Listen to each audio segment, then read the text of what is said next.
Nagpunta sa Santa Rosa, Laguna Hall of Justice ngayong Lunes, August 18, ang mga miyembro ng P-pop girl group na BINI. Ang dahilan, isang reklamo laban sa taong nag-upload ng pinutol na video na umano'y nagbigay ng maling impresyon sa publiko. Kasama ng grupo ang kanilang abogado na si Attorney Georgie Alonso. Sa isinampang reklamo, nakasaad na ang kaso ay para sa unjust vexation sa ilalim ng Article 287 ng Revised Penal Code kaugnay ng Cybercrime Prevention Act of 2012.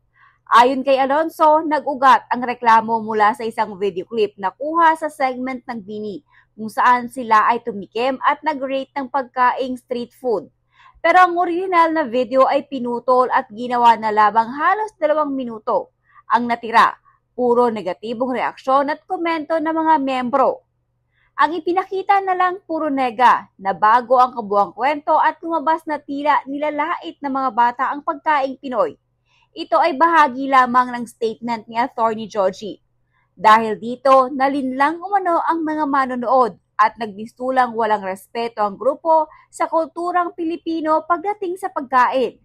Kung mapapatunayang nagkasala, haharap ang respondent sa parusang pagkakakulong ng 6 na taon at 1 araw hanggang 12 taon.